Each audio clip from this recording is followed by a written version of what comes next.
Taras is a missionary that we as a church have supported and support, and is currently living with his family in Poland, but is from Belarus originally. And we're going to hear a bit about his travels and why he decided to move his family to Poland a little bit later on. But first, we're going to ask him about his running. So welcome, Taras. Good to have you. Thanks for joining us. Hi, Tom. Good to see you. Thank you so much for inviting me to come over. Yeah, no problem. Do you just want to begin by maybe introducing yourself a bit? So tell us about your family, anything that you're doing work-wise at the moment. I know you're still finding your feet in Poland, but just an introduction into you and your family life. Yeah, so I'm originally from Belarus, but it's very funny to think where I'm coming from ethnically. My father was born in Russia, but he's Ukrainian. My mom was born in Ukraine, but she's Russian. My brother was born in Kazakhstan, and I was born in Belarus, and I have no clue who I am. And my grandfather was a Polish man, so like I'm basically the person from the region. But I identify myself with Belarus and Belarusian soil, so I consider myself Belarusian. I was a pastor of the church back in Belarus that I planted in 2017 with a group of people, but I was forced to flee with the whole family in 2021, last year, because of the persecution from Belarusian regime, KGB in particular. Right now, I'm a pastor in another church here in Poland, in Warsaw, the one we planted just a couple of months ago with a few friends of mine. And run like crazy. That's one of the greatest joy of my life. I run a lot on a daily basis. Father of 3 and husband of 1. It's very important not to confuse this, because if I can don't get this confused.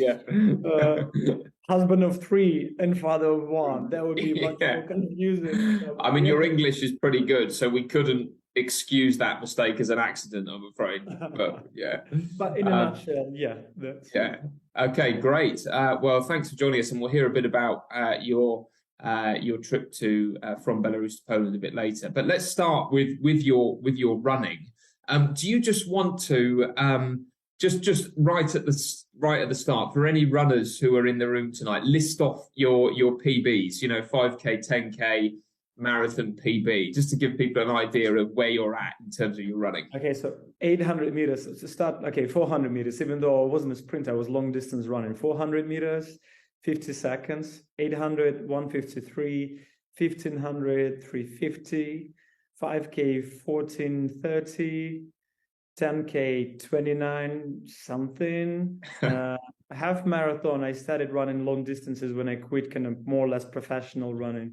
Okay. So I did half marathon, and I think this year I set my PB actually. It was 1 hour, 10 minutes, but I feel I have guts to run much faster, so that's what I'm going for. And marathon, this spring I ran in 2:27. 2:27, brilliant. And I mean it's fantastic. And for those who aren't as into running, could you just, for your marathon time, could you just give a breakdown of what is that in terms of minute mile or minute a kilometer? So that would be, the average pace was 3:28 per kilometer. So that would be like around slightly faster than 17 minutes per 5K and around 34-40 per each 10Ks. Yeah, I guess I'm not thinking in miles, I'm thinking in kilometers. No, that's fine. Yeah. And it's just worth saying for people who aren't runners or don't run that often, if you just go out and try to run just 1 kilometer in 3:28, you'll get an idea of what pace that is to sustain over a marathon distance. So it's fantastic. So you clearly know what you're talking about when it comes to running. As you said, you're passionate about it. You are very kind of accomplished in the running world. You talked about running professionally. Do you just want to tell us a bit about how you got into professional running, or when you first realized that you wanted to kind of compete professionally as a runner? How did that kind of passion begin? Well, I think my passion for running has like a lot of layers, like, in a cabbage. I'm not sure this is a very right illustration, but it's like, we get it. I get from my Russian-speaking mind. In some ways, my passion was grown out of hopelessness. In some way, it was grown out of need. So the place, I'll say the need, the place I grew up in, Minsk, Belarus, like I always love to joke and mess around. Like it was a very dangerous place, and there are a lot of criminal stuff happening in the place I grew up. So if you wanted to survive, you needed to run fast. And so I wanted to leave. And so I had to run fast pretty much everywhere you go because you're constantly in danger. So that was like a survival skill, like, you constantly can get in trouble. So like, you better run away from there. But in another way, it was grown out of hopelessness. So I was growing in 90s. It was the time in Belarus, straight after Soviet Union fell apart. And the part of the town I grew up in was consisted from two main groups of people. The first were military people, and second, there were people who were released from prison. The idea the Soviet Union had was that these two groups of people will be mixed together, and that military people, they will influence people that just got released from prison, and it will affect them for good. But in reality, the opposite happened. Both groups of people were very depressed. So those who came from Afghanistan war, for example, they realized that there was absolutely meaningless war. And so they were like drinking heavily. And those who were released from prison, they had no hope and no future, no way how they can move back into the society. And so both groups of people became severely alcohol addicts and drug addicts. And growing up in that place was a quite depressing experience because it's just you're growing in the place of hopelessness. Like people have no hope. And people try to sublimate this dissatisfaction with life in form of escapism, in alcohol addiction and drug addiction. And my family was one of these people I'm talking about. Like my dad, even though he was super successful man in many ways, he ended up being an alcohol addict. So did my mom. And so just seeing that kind of environment was so depressing. And like running was one of the form how I was sublimating my inner desires for something greater, for something bigger in life. So that's really interesting. So there's a sense in which you did it for the practical reason of having to escape violent people in the community you lived in, but also a sense of trying to find meaning in life, really, and a more wholesome way of escaping reality. So one way of escaping would be alcohol, drug addiction, violence, gang crime. Perhaps another way of escaping for you was to sort of channel it into something a bit more wholesome, healthy, and active. And that's a really interesting thing. And so how did you move from that kind of initial way of using running? When did you realize, oh, I'm actually like quite good at this? Maybe I should go and compete. Maybe because you ended up in the Belarusian national team, didn't you? So just talk us through that journey. Yeah. So there was like, I don't know whether you have the same in the UK, but in Belarus, like at the PEA, you have to pass some tests. So one of the tests was you have to run like in the FIFA 6th grade, you have to run 1500. And I ran pretty decently again. And I ran decently because like I had to run everywhere because this is a survival skill. So I went to participate in a local competition and I won it. And then like a few weeks later, I went to the Minsk championship and I came second. And after a few weeks, they said, well, now you can represent Minsk in national championship. Great. And I went there to the national championship. There was like a junior national championship. The miracle didn't happen. I was one of the last ones, to be honest, because like the gap of between me and other guys was like 2 years, and I was like super skinny, like very short guy, and there were like massive guys coming in front of me, and so they were smashing me through the whole distance. But that was the first championship, and like they put me in the hotel, they gave me some pocket money, and that was like so exciting for me because finally I realized I can achieve something in life. And again, that was related with escaping from this hopeless community. Like I realized I can see the world, I can try to achieve something. So in some ways I was trying to find my identity just by running and achieving, beating other people. And gradually I started, because I won a few of these races. the local coach, he said like, hey, you should start training. And so I started coming to regular trainings of a local club. And from that, I started slowly progressing. There wasn't like massive immediate progress. I think it took me like another 5 years before I won my first national championship. Great. And so did that take you around the place in terms of, did you travel like with an athletics track and field team or anything like that? Did you go overseas to compete, or, I mean?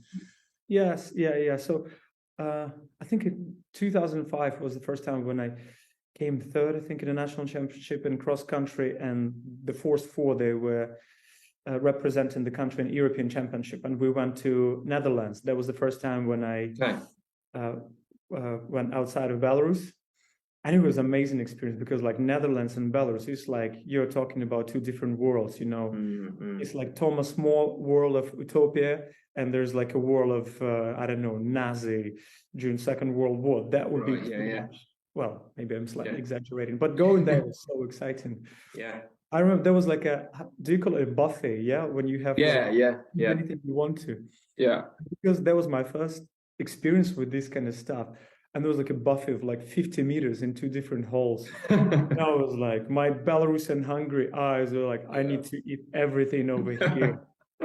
And so I put like the whole mountain of my plate, and I mixed the products that cannot be mixed together. No. And the night before the race, brother, I was a mess. I was sorry for saying that, but like from every hole in my body, something was coming out. Okay, thank you, brother. Yeah. I was puking. That was the night before the race? Yeah, just night before the race. Yeah, so okay, right. So that was the first European Championship. That's my first experience. And this is like you have to represent the team. So like each place combined, that's your team place, basically. Okay, yeah. And I was in pretty decent shape. And so I went to the start line, and I feel I'm absolutely empty. There's nothing in me. Like I have nothing to run, like no fuel whatsoever. I didn't sleep through the whole night. There's 50 meters worth of buffets come out of you. Yes. Yeah. And the guy gives the start. He, how do you call it? Like he. Yeah. And we had like the leader of the team who was very decent. And somehow like I didn't run from the gate really well. And I pushed him, and he like landed in the mud like a sausage, absolutely flat. So he had to chase the whole gang after that. Yeah. And I remember, so I'm running, I'm coming to the finish line, and I know I'm at the very end of everyone. And I look back, and I saw the limping guy who's like barely basically moving. He's like not even running, he's crawling. So that first championship, I came. So this is Belarus on the national stage, representing the country of Belarus. Yeah. And so I came 97 out of 102, I guess, or something. Right, okay. I was very like, the 5 people behind me were like sick lepers, like who couldn't run at all. Right. Wow. Okay. I remember in Belarusian media, not media, but local newspapers, like they wrote how other guys, what was their place from Belarusian team? There was one guy who was 6th, another 17th, and then my 97 sunk the ship of our team totally, completely. We were like way at the bottom. I still remember these lines in a local newspaper, and only Taras Tilkovsky wasn't ready for the test of a cross championship. And I was like, my coach was reading it and my team, and I was like, I was so ashamed of that. Next year, that was a different story. I learned a lesson, and I read your lesson. Okay, great. Oh, well, thanks for telling us that. I mean, and just, I mean, jumping on a bit now. So you've had a professional life as a runner. And just tell us a bit about, so, you know, when you were over here in the UK, which you were for some time, you took part in park runs locally here in Kingston, didn't you? You did the Bushy Park one and did pretty well in that, didn't you? And then went back to Minsk, and you started park run, didn't you, over in Minsk? Is that right? And yeah, absolutely, yeah. I was doing park run because, like, I just the Bushy Park. I was living in where Kingston Church is, and I was living in Chessington. And Bushy Park is the hometown of all park runs in the world. So you have like 1,200 runners coming there like every Saturday. It was such an exciting experience. So I started going there, and the first race I came second. And by that time I quit professional running, but this sense of competitiveness is still in me. So I thought, I need to smash all of these guys. So I started training back again in London. I would like cycle to my studies in London, near London Bridge and back, and after that would go for a run from time to time. Eventually I won most of the Bushy Park runs I participated in. Great. You can check the stats if you're interested for 2014 and 2015. You will see my name. And I'm quite proud of it. Not number 97. But I had a friend of mine came from Belarus. He saw the park run, and it was such an exciting idea. And he went back to Belarus, got registered the whole brand, and we started doing pretty much the same thing, meeting locally and running 5K. And people started getting like an alternative to their Saturdays. Instead of spending time before the TV screen and alcohol, they're like, you can do some activity with your family and run 5K, improve your health, and get some fun in the community. So that was great fun. And most recently, we'll move off running after this, but most recently you ran the marathon in Poland, didn't you, recently, or sort of moved into marathon running? Just tell us about that. Not only marathon, a couple other races. I did marathon in Łódź, and I partially combined it with a performance in some way. I told my kids about parents in Ukraine who lost their children because of the war, because of the bombing, and because of terrorist attacks that Russia is doing on Ukraine. And my kids were so moved. Some of us started even crying. And I said, well, what we can do for them? And we said, like, well, we can at least raise awareness about these parents and about the pain they're going through. And we can somehow help them. So I said to my kids, well, why don't we draw little children on my legs as I'm going to go for a run, like in memory of those kids who died in the Ukrainian war, in commemoration of their lives and in support of their parents, like saying, you're not forgotten, people are praying for you. And I know it's not going to release any pain from your life whatsoever, but at least you're in prayers and hearts of many people. And I said with you, like, if there's a chance I will win any money from this race, I'll give money to parents who lost their kids. And because I wasn't really super ready for the marathon, but I was really surprised that I set my new personal best, came fourth overall. There was one Kenyan runner, and there were two Polish professional runners before me, so I came fourth. Great. And I got like around $700, like 600 pounds for the fourth place, and that's the money we gave to one of the families who lost their children. But the funny thing was, the week later there was a national constitution. They had like a race dedicated to Constitution that was established like in 18th century. The funny thing that Belarusian was one of the guy who was writing the Constitution. And I won the race. There was 5K. There was like 6,000 runners. I won the 5K. And like, at the end of the race, like all interviewers, they were excited, thinking like, oh, Polish runner will tell us something. And here's like Belarusian. And they're like, because there's so much conflict right now with Belarus and Belarusian regime and Lukashenko, the first question, what do you think about Lukashenko and Putin? Because they were afraid, like, if there's in any way I support them, there will be a disaster. Like, the Constitution race, and the guy who's pro-dictator regime wins the race. But I released the pressure from them, saying, I'm a refugee here, don't worry, I hate these bloody dictators. Okay, interesting. Well, let's move to that now. So as you said, and as we picked up, you came with your family from Belarus to Poland, from a church that you established, from a country that you still love in many ways, and you relocated to Poland. It's a different language. Your kids have been going to schools, learning a different language. That's been difficult for them. So just talk us through, because I mean, lots of people will know, all of us will know about Russia and Putin's aggression in Ukraine at the moment, but people might be less familiar with kind of the story of Belarus and what's happened there politically over the last few years. So could you just colour that in a bit for us and talk us through your decision to eventually move from that country that you love to Poland, and the kind of steps you took as a family in doing that? Yeah. 2 years ago, we had an election, president election. And for those who don't know, we've had the same president now for 29 years. He used to be called the last dictator of Europe. Well, I think now he shares this glorious title with Vladimir Putin.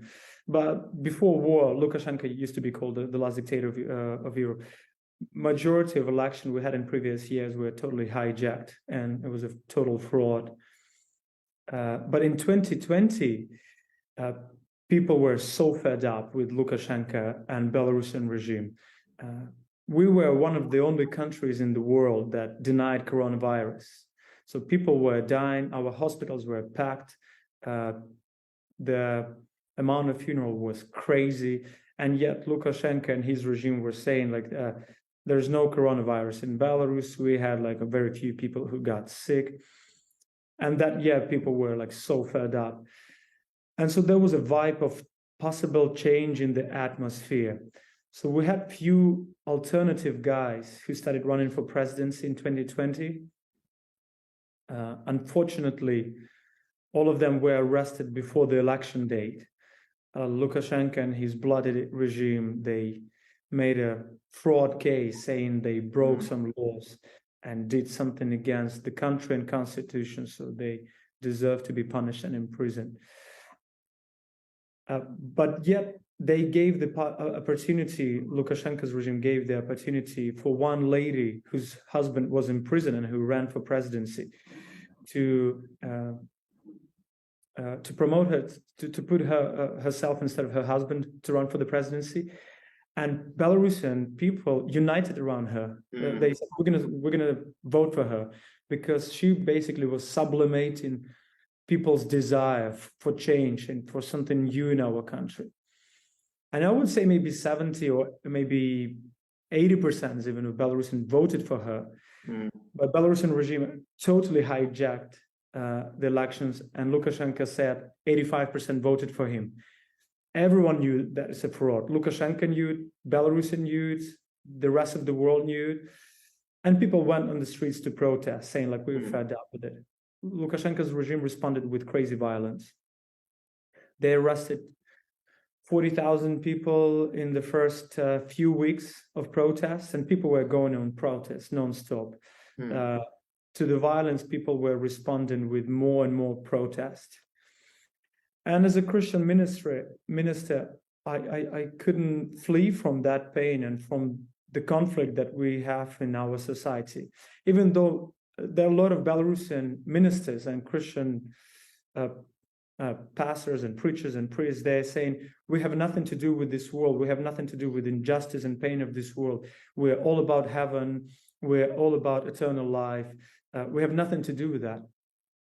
And I think, I'm not going to go in details, but I think it's very wrong understanding of Christian faith. And so as a Christian minister, I was speaking a lot against the Belarusian regime and its atrocities. I was reminding to Belarusian authorities that they're not final authority. There's authority above them, and they need to submit to this final authority. And God's authority tell them what is their purpose, how they should reign, how they should use their power over people in society, how they need to create the structure where life is flourish and human creativity is flourishing, and how we should treat one another with dignity that is God-given dignity. And so, of course, Belarusian regime does not forgive that kind of stuff. I was given interviews to different newspapers and different media, giving Christian perspective on the whole conflict in Belarusian society. I was arrested at the end of during the protest, imprisoned for a very short amount of time, then was released, had a trial. They made me guilty. I remember the court. I went, even though I know some people hate official minister clergy robes, but I wore the robe, like Yeah. clergy robe, the dog collar, how do you call it? Yeah. And so there was a funny moment, like, the judge wears the robe, like I'm an authority here.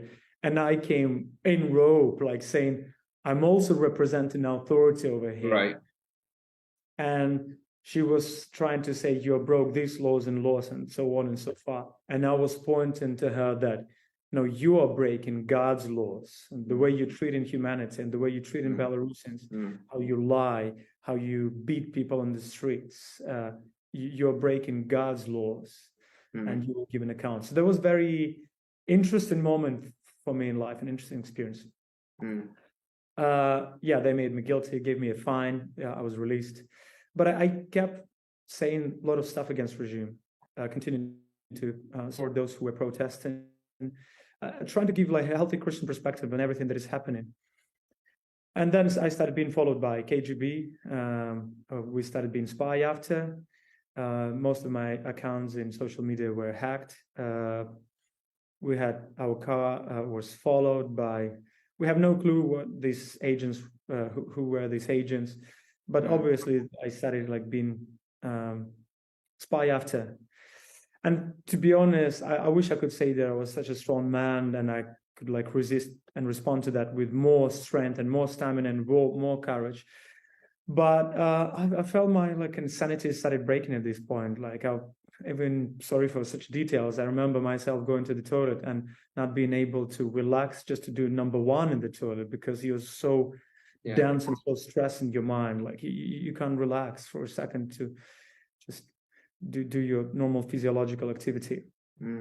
I think mainly what's happening because I was just focusing way so much on the regime and what they're doing.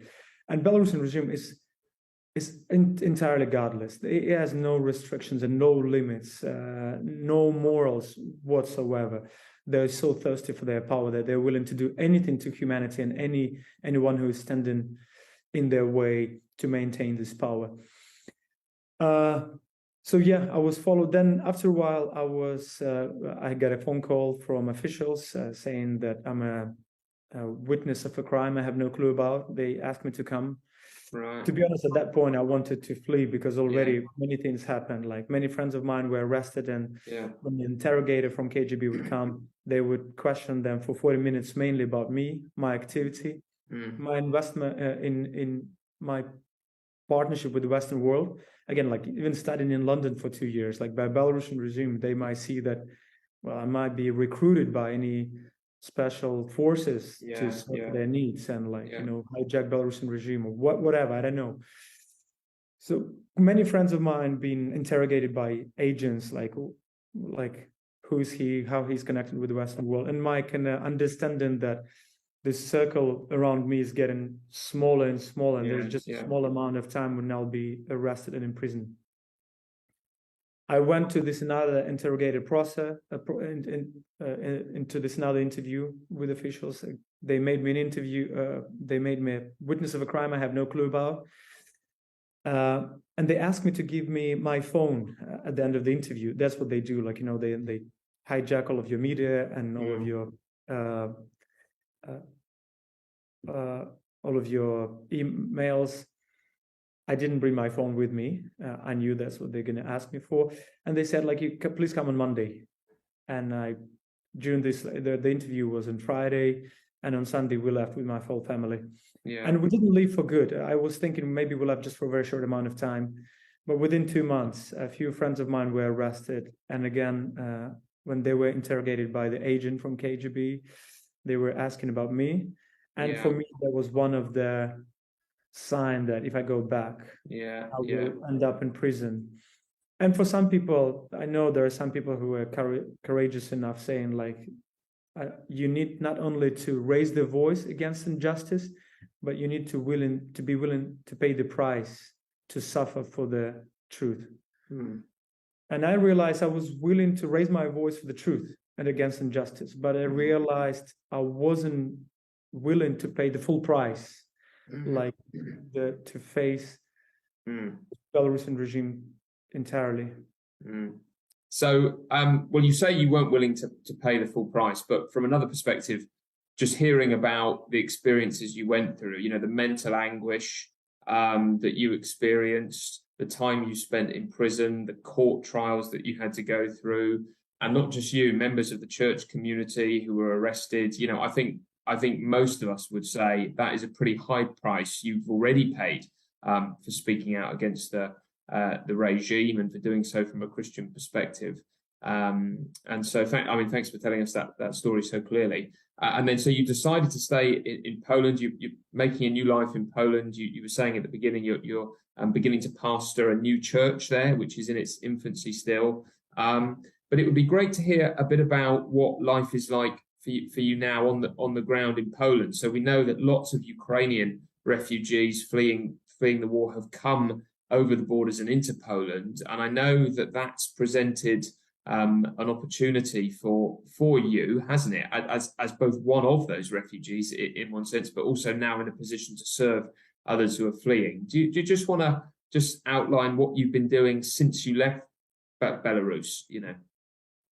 Yeah, absolutely.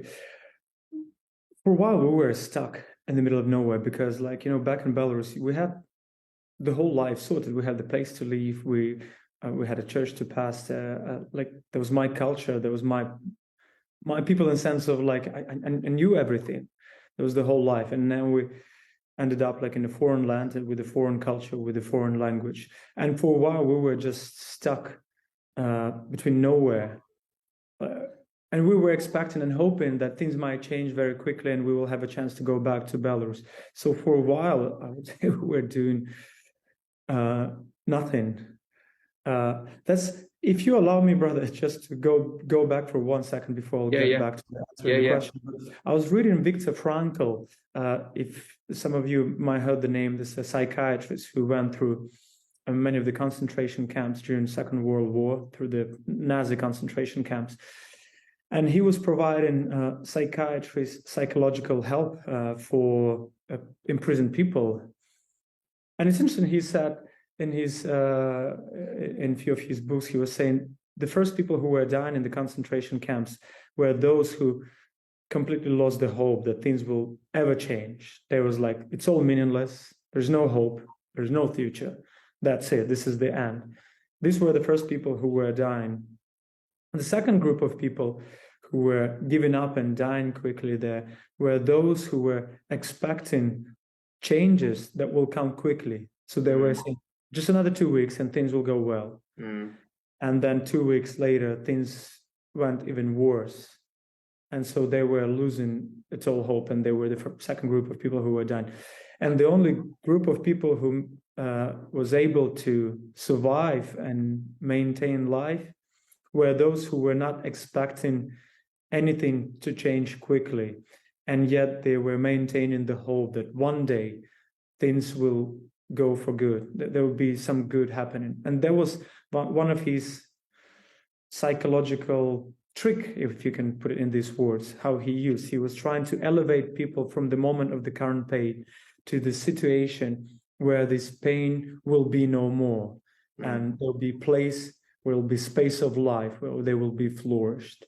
And it was a very complicated thing, but I noticed the same happening right now. Those people who are losing their sanity and losing their connection with other people, even with themselves, those who are like, there's no hope, it's all meaningless, so stupid, that's it. And it's hard to, like, for these people, like, they're going, this pain is killing them on a daily basis. Those who are expecting quick changes, I see them around myself, they're like, losing motivation very quickly and falling back in depression as well. And I think in some ways, we were in the second group of people. We were expecting changes would come very quickly to Belarus, like regime will fall and we'll return back to the country, go back to their house, hug our relatives. It's not happening. It's 15 months now.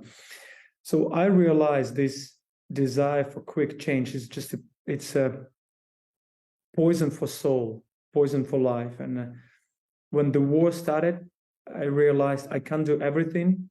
I can't hug the world, but I can't do nothing. I have to do something. I have no clue what's going to be the future. A nuclear war, will this war ever end? But I can't respond to this war with just numbness, like just getting numb. And I have to do something. So I organized a group of Belarusian people saying we should try to provide humanitarian relief to as many Ukrainians as possible. We can't provide to everyone, but we need to provide it to as many as possible. And like immediately we had like 20 people who volunteered to help. And we basically created, like we had a few IT guys and they created fantastic systems. So people would fill the form and it would drop into the system, like this is my need, this is where I am. And in the system, we would have people who were willing to fill the need in any ways. Like we can provide shelter, we can provide housing, we can provide transportation from the border, we can give finances. And so in the hub, in the center, we were basically working, trying to connect those in need with those who can help. And I think in the first 10 days, we helped, like, I don't know, at least 300 Ukrainian families at its minimum. So we try to take the first shock of the war as much as they can. Later on, it would have been good. It would have been good to have you in our government. I think, actually, by the sounds of that list of needs, list of how we can provide, put it together. Yeah, you would have been quite useful over here, I think, brother. That might be a bit cynical of me, but probably true. Well, it's only in words. I'm so organized and structured, brother. In reality, administration and myself not working well together.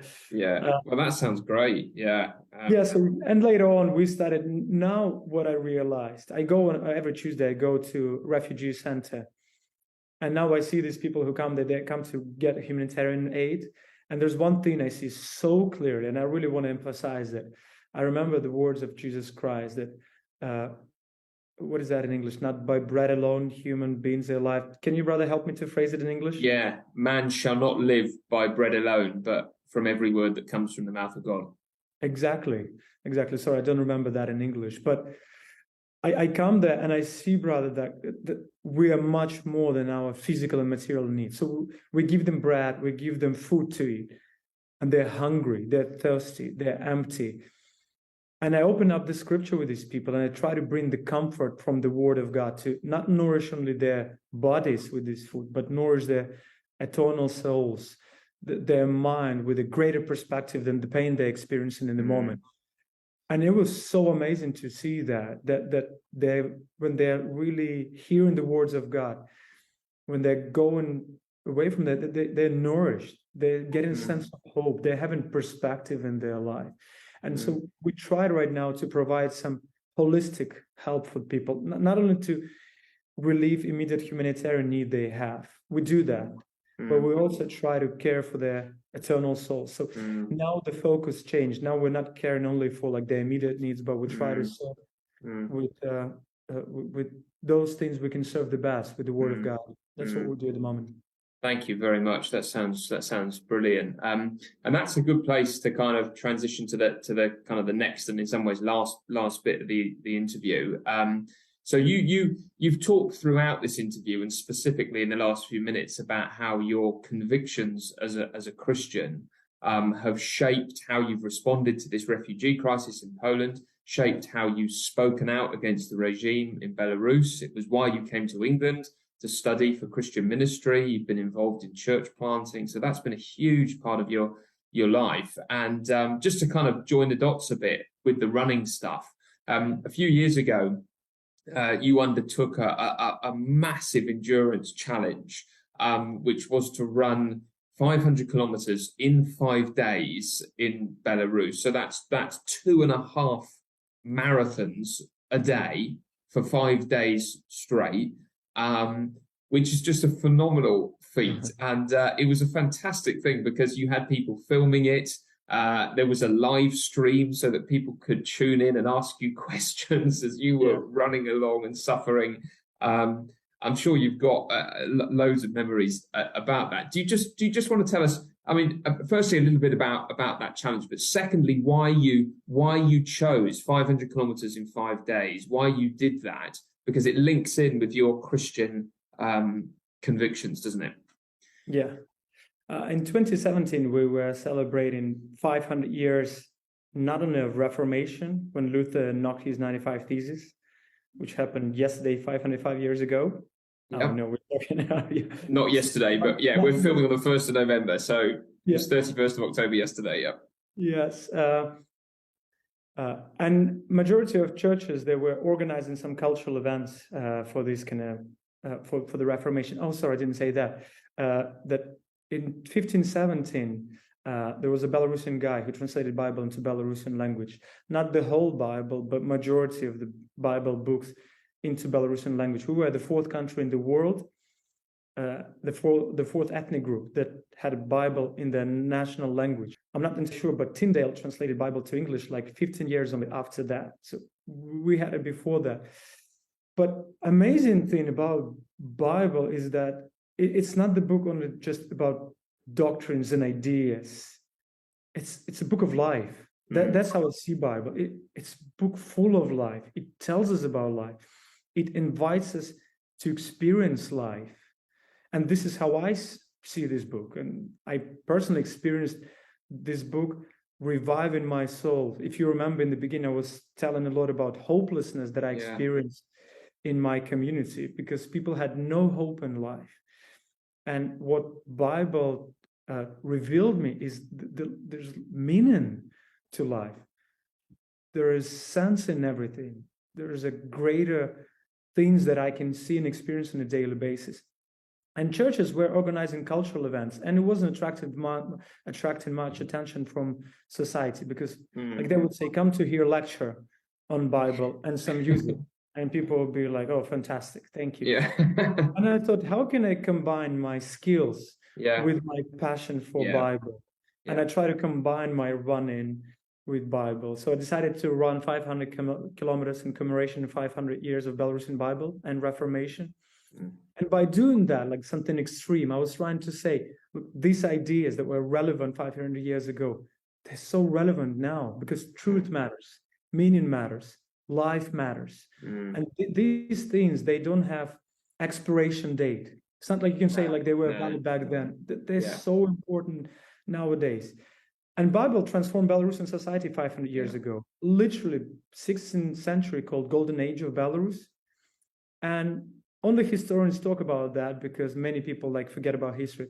But it was Golden Age because biblical worldview and the ideas shaped society in all levels, on political levels, on cultural levels, on every level. And when people started undigging, exploring the depth and beauty of biblical worldview and started building society on that foundation, we experienced revival. And in 2017, when Belarus was, well, pretty in horrible state, even now, the amount of suicide, we're one of the leading countries in the world.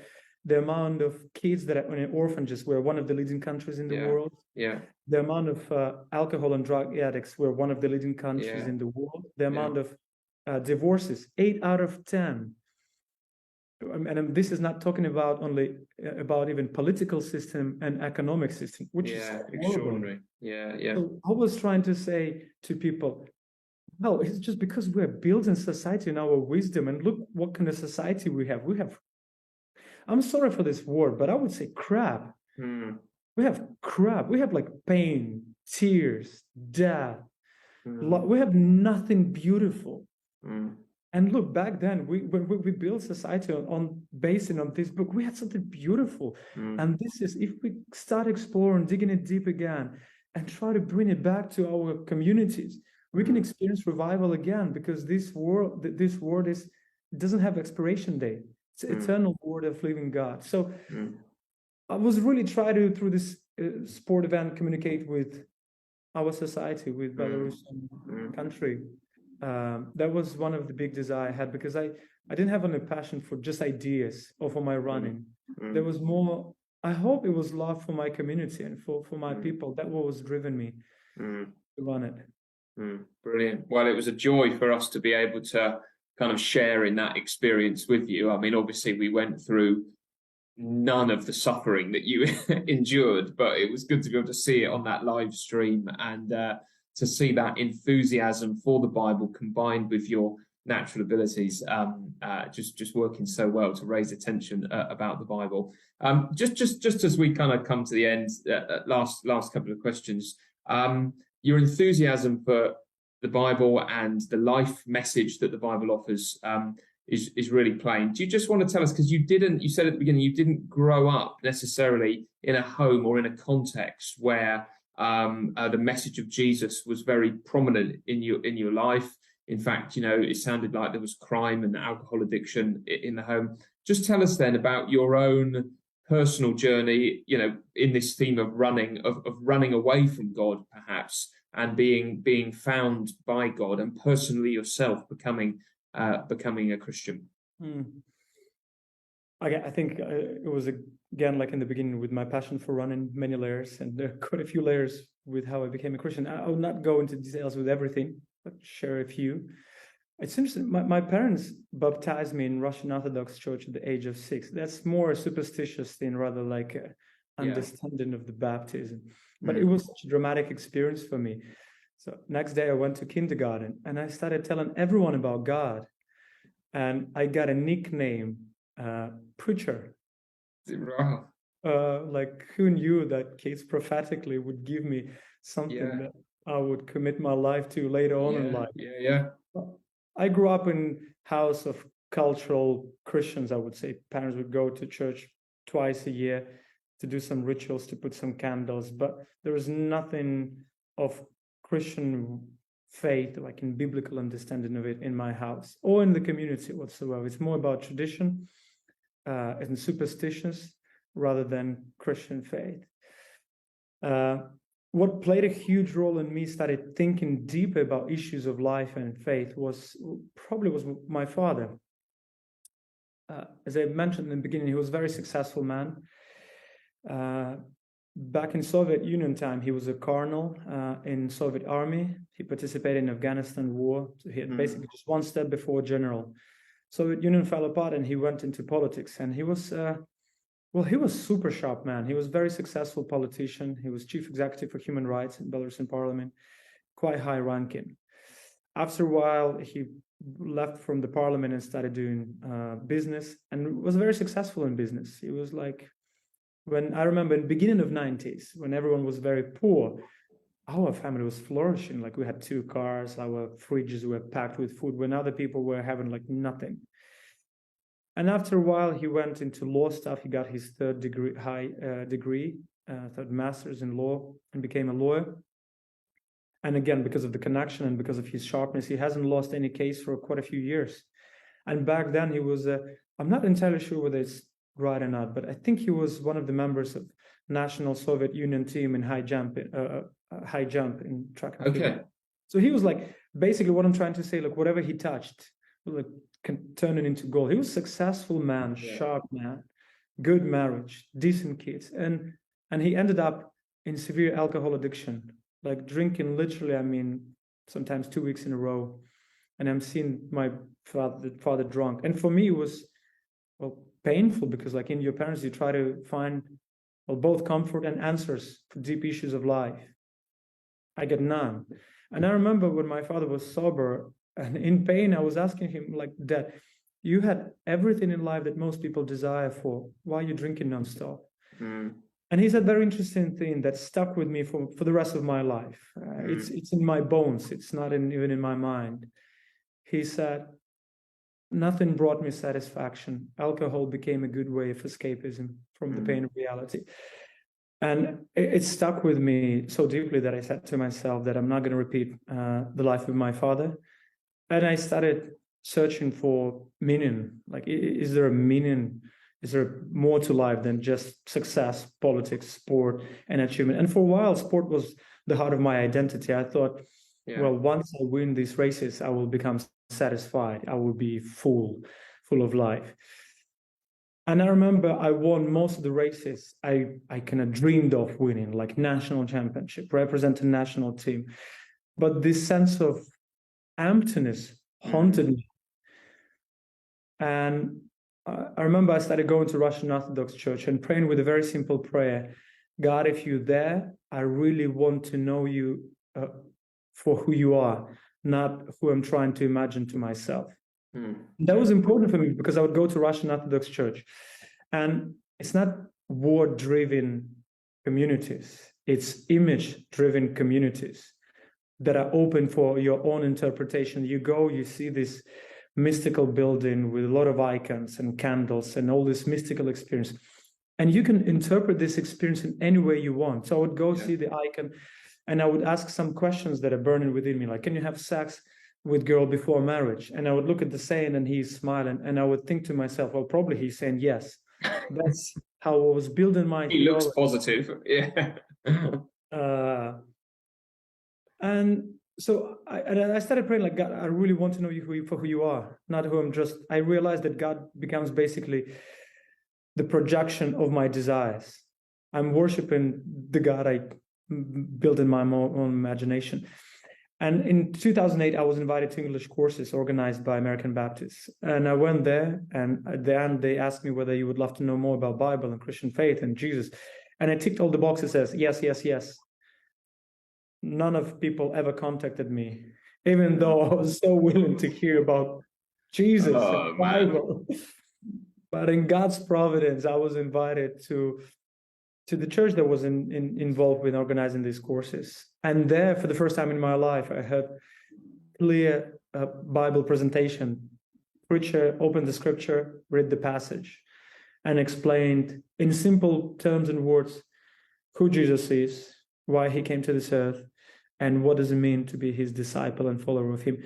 For me, there was, I would say, close to experience that Luther described in his own life when he found out that God is not just judge, that he's willing to condemn him, and who's the one who's stealing the joy from you, but God is a savior who wants to redeem you from this meaningless and hopelessness of this life, to take your burden and sins and give you his beautiful new identity. And there was, I still remember, there was like